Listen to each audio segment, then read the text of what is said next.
Hola, sean bienvenidos a este espacio donde vamos a estar hablando acerca de un tema que tiende a ser un poco difícil de comprender al inicio y luego pues incluso hasta de aprender. Este tema hace referencia a la hemostasia secundaria. Nos referimos a la cascada de corrosión. A continuación vamos a estar describiendo cuáles son aquellos mecanismos que provocan la activación de la cascada, también los factores que se ven involucrados en cada una de las vías. Como ya hemos visto, existen tres vías, una vía extrínseca, una vía intrínseca y la vía común, que luego vamos a estar describiendo las características propias de cada una de ellas. También vamos a mencionar aquellos factores de coagulación que actúan como cofactores, aquellos también que son dependientes de vitamina K, como también el producto final o el objetivo que lleva a cabo esta cascada, ¿no? Que es la formación de un coágulo de fibrina. Bien, vamos a entrar en detalle, pero antes de describir la cascada de coagulación, vamos a hacer un breve repaso, ¿no? Vamos a describir qué es la hemostasia. Pues como ya sabemos, la hemostasia es un proceso fisiológico bioquímico que tiene como objetivo mantener la integridad de los vasos sanguíneos o de la pared vascular. Bien, entonces este mecanismo ocurre luego de que la pared vascular sí sufren un daño, sufren una lesión y el vaso sanguíneo se rompe. Entonces, una vez que es roto, ¿sí? La hemostasia se activa y evita la pérdida de sangre del torrente sanguíneo. ¿Cómo lo hace? Por medio de una hemostasia primaria, que ya lo vamos a describir brevemente, ¿verdad? Se forma un tapón plaquetario donde sus principales protagonistas son las plaquetas. ¿Bien? Y luego una hemostasia secundaria por la formación del coágulo de fibrina, y así van a reactivar el flujo normal. Cabe destacar de que luego que se forma el coágulo de fibrina, hay una fibrinólisis, ¿no? El sistema eh, hidroliza lo que sería ese coágulo y ya permite la circulación normal. Entonces vamos a entender que tenemos dos tipos de hemostasia, como les mencionaba. Tenemos una hemostasia primaria que forma el tapón plaquetal. Pero estas plaquetas, ¿cómo actúan? Bueno, estas migran hacia el sitio de la lesión, bien, se activan y van formando cambios morfológicos. Se van convirtiendo en una estructura similar a pseudópodos, bien. Entonces, las plaquetas llegan al sitio de la lesión y se unen al colágeno que se encuentra en el subendotelio. Entonces, estas plaquetas se pueden unir al colágeno por medio de estos factores, donde el principal va a ser el factor de von Willebrand. Bien, entonces, las funciones que van a generar las plaquetas es de adhesión. Se van a adherir bien al sitio del daño, se van a activar, van a secretar ciertos gránulos, como por ejemplo los gránulos alfa. Van a secretarse y van a agregarse. ¿Qué significa el término agregación? Es que las plaquetas se van a unir unas con otras y van a formar una red, ¿bien? Por medio de esas estructuras parecidas a los autópodos, que ya lo vamos a ver más a detalle cuando ampliemos la imagen. Demostración secundaria, donde nosotros vamos a profundizar, se refiere a la activación del sistema de coagulación como producto final, un coágulo de fibrina insoluble y estable. Bien, entonces hay tres pasos importantísimos durante la cascada. Ya vamos a conocer los factores que están implicados en cada uno de ellos. Tenemos, pues, como número uno, el proceso de iniciación, ¿bien? El proceso de amplificación y el proceso de propagación. Como ya vimos, el objetivo final es formar el coágulo de fibrina. Entonces ya ampliamos un poco la imagen, ¿no? Hay una lesión del vaso sanguíneo, este se rompe, hay una herida, ¿no? Entonces se activa la hemostasia primaria, las plaquetas empiezan a migrar, ¿verdad? Ya van formando esta estructura de citopos porque ya están activos y se mueven, ¿bien? Entonces se adhieren a la pared de su endotelio, como les mencionaba, y este proceso tarda de 3 a 5 minutos. Entonces las plaquetas, una vez que se están agregando, van formando estas redes, se van uniendo unas con otras.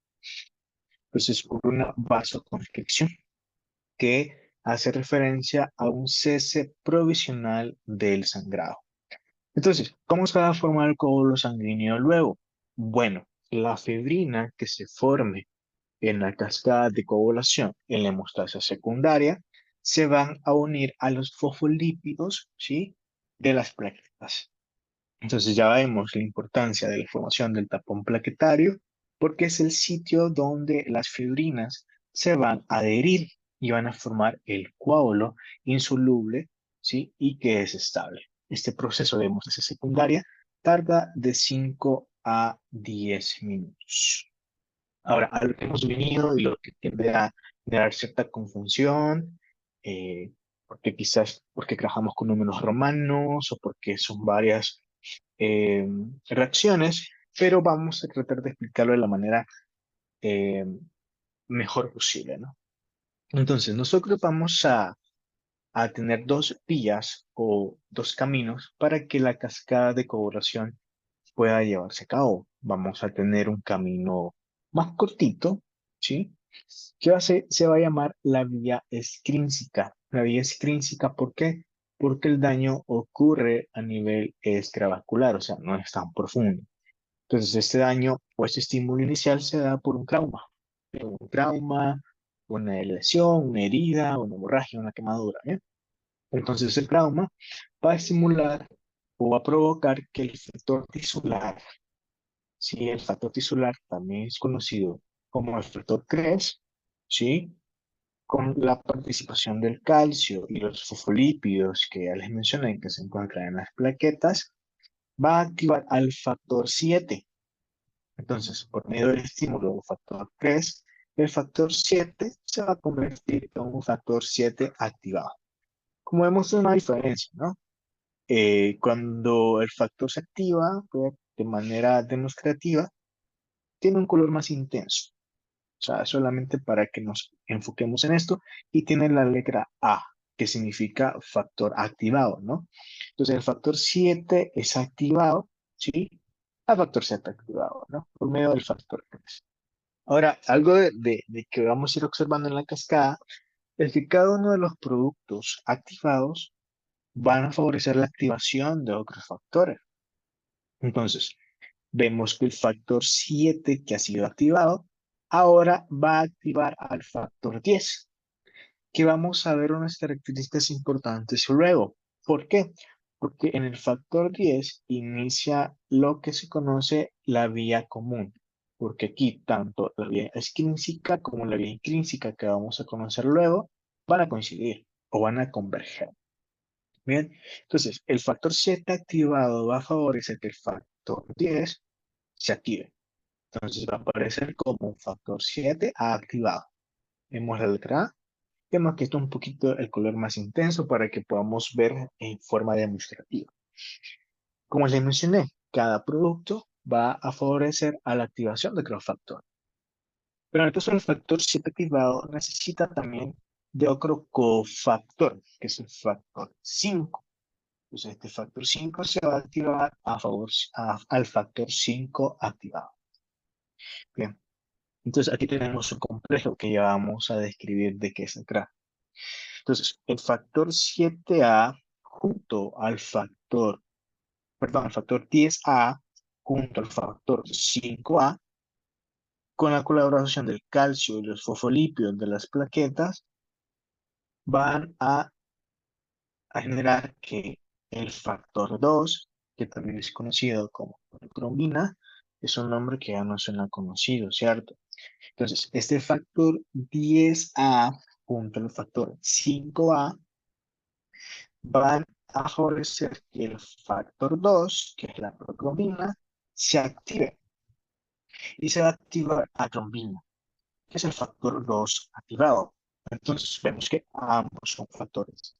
Número 2, el factor 2 no activado es la procrombina.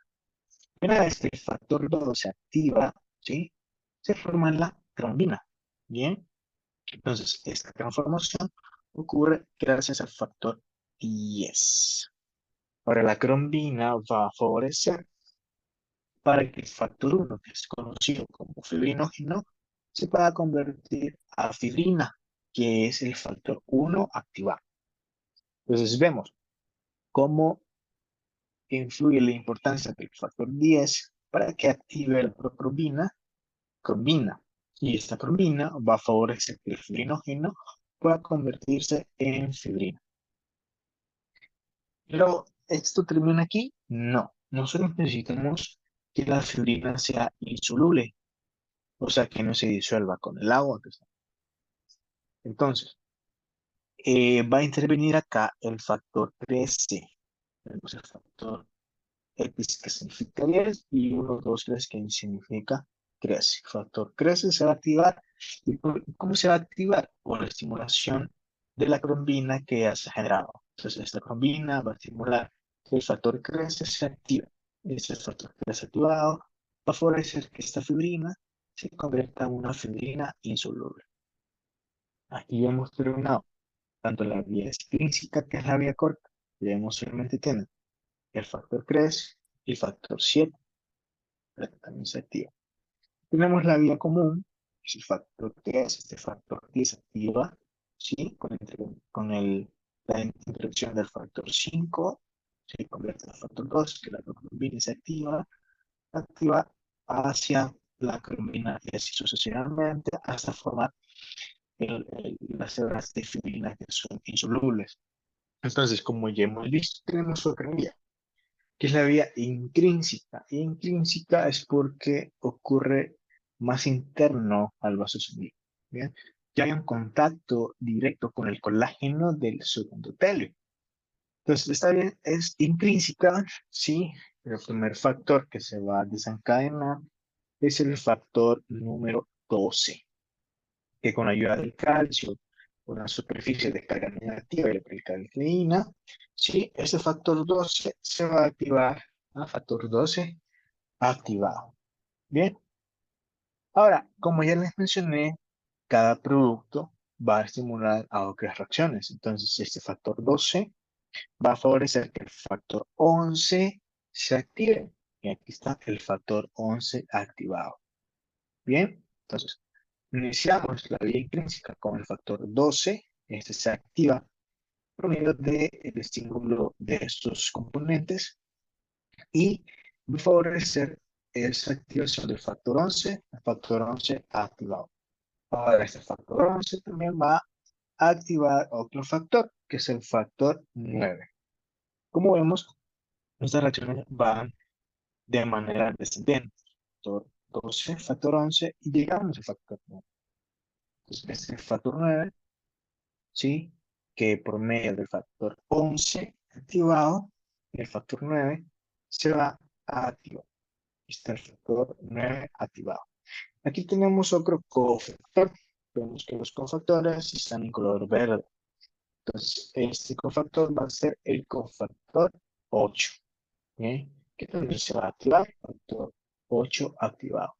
Y junto al factor 9 activado, junto al factor 8, van a poder activar el factor 10 junto a la participación del calcio como de los fosfolitos de las plaquetas. Es ahí donde forma también un papel fundamental la presencia de plaquetas. Entonces, aquí vamos a tener otro complejo que ya vamos a terminar. Entonces, a partir de acá, vemos que tanto la vía intrínseca como la vía extrínseca van a converger o a coincidir en activación del factor 10. Y a partir de acá, del factor 10, se desencadena lo que se conoce como la vía común. Bien, entonces, hay un proceso de iniciación, como les mencioné, que va a estar involucrado el factor 3, también conocido como factor bisolar, vemos acá, el calcio, los fosfolípidos y el factor 7 que sea activado. Esos van a ser los factores que están involucrados en el proceso de iniciación. Ahora, el proceso de amplificación, donde la reacción se amplifica. Bien, tenemos lo que sería por este lado de la vía intrínseca, tenemos el factor 9 activado, el factor 8 activado, ¿sí? El calcio y el fosforito. Esos van a ser los elementos que forman este paso de amplificación, ¿sí? Pero también hay otro paso de amplificación enfocado más que todo ya en la vía común, que tenemos el factor 10 activado, tenemos el factor 5 activado y también tenemos el calcio y los fosfolitos. Tanto estos elementos de acá que fueron descritos como estos van a formar parte del proceso de amplificación. Bien, ahora tenemos el proceso de propagación, que va a ser una excesiva liberación de clorofila para poder estimular más conversión de fibrinógeno a fibrina.